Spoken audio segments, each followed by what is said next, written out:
Assalamualaikum warahmatullahi wabarakatuh.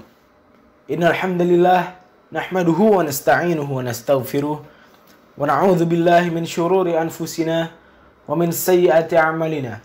May yahdihillahu fala mudilla lahu wa may yudlilhu fala hadiyalah. Asyhadu an la ilaha illallah wahdahu la syarika lah wa asyhadu anna Muhammadan abduhu wa rasuluh. La nabiyya ba'dah. Allahumma salli ala Muhammad wa ala alihi wa sahbihi wa man tabi'ahum bi ihsani ila yaumiddin. Qala Allah Ta'ala fi kitabihil karim, a'udzu billahi minasyaitonir rajim, bismillahirrahmanirrahim. Kullu nafsin dha'iqatul maut. Hiduplah sesuka hatimu, puaskanlah nafsumu, bergembiralah dan tertawalah sesukamu. Tapi ingatlah akan satu hal, yaitu kematian pasti akan menimpa dirimu. Apabila kita hidup untuk mati, maka apa arti dari kehidupan itu? Apa esensi dari kehidupan itu tersendiri? Allah berfirman dalam surat Az-Zariyat, "Wa ma khalaqtul jinna wal insa illa liya'budun." Dan tidaklah aku menciptakan jin dan manusia kecuali hanya untuk beribadah kepadaku. Kita diciptakan untuk beribadah kepadanya. Kita diciptakan untuk bergantung padanya. Kita diciptakan untuk beriman kepadanya. Kita sebagai orang muslim, sebagai seorang muslim yang beriman, kita harus mengimani 6 hal. Yaitu kita harus beriman kepada Allah, kepada malaikat, kepada kitabnya, rasulnya, hari kiamat, dan qada dan qadar. Seringkali kita mengaku beriman, tapi tidak dilandaskan dengan pembuktian. Berapa kali kita mengabaikan firman Allah? Berapa kali kita melupakan peringatan Allah? Allah berfirman dalam kitabnya, dalam surat Al-Isra ayat 32. "Wala taqrabuz zina innahu kana fahishatan wa sa'a sabila." Dan janganlah kamu mendekati zina. Sesungguhnya zina itu ialah perbuatan yang keji dan suatu jalan yang buruk. Tapi berapa kali kita mengingkari peringatan ini? Setiap hari kita mendengar ayat ini, tapi seringkali juga kita mengabaikan atau bahkan melupakan ayat ini. Seringkali kita melihat yang haram, mengambil hak orang lain, mendengar yang sia-sia, berbicara yang kotor, berpikiran jorok, dan lain-lain. Lantas apa arti dari keimanan itu? Apa yang harus kita banggakan di hadapan Allah Subhanahu wa Ta'ala? Apa yang akan kita katakan kepada Allah? Zina di zaman sekarang dianggap sebagai sesuatu yang keren, sebagai sesuatu yang sudah biasa, sebagai suatu budaya yang mendarah di dalam masyarakat.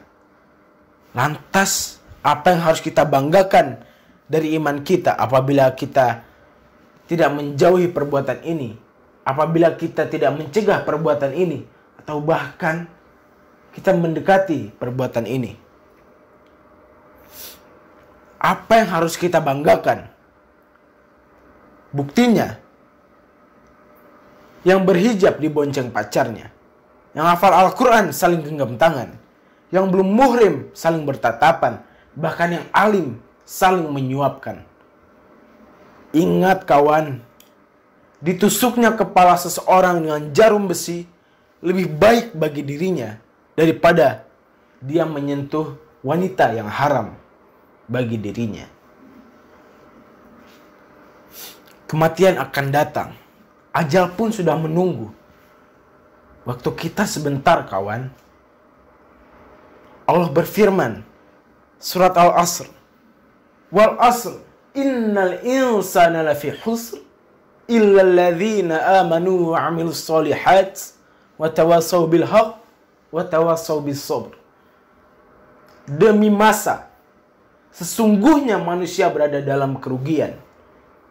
Lalu Allah melanjutkan, kecuali orang-orang yang beriman dan mengerjakan kebaikan, Lalu mereka saling menasihati dalam kebaikan dan saling mengingatkan dalam kesabaran.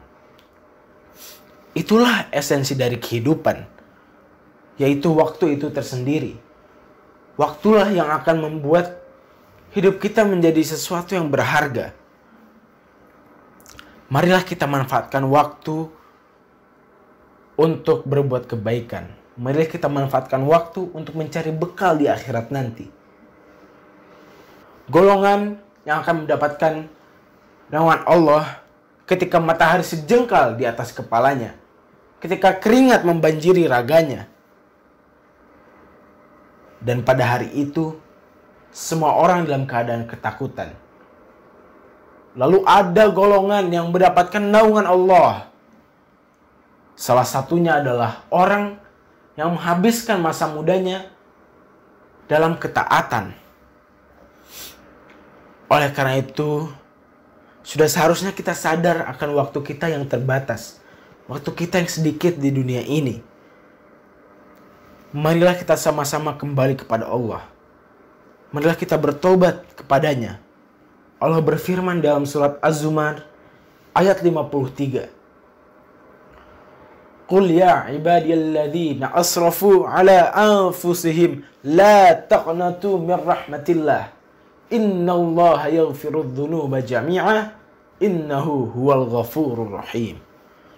Katakanlah, wahai hamba-hambaku yang melampaui batas terhadap dirinya, janganlah kau putus asa dari rahmatku.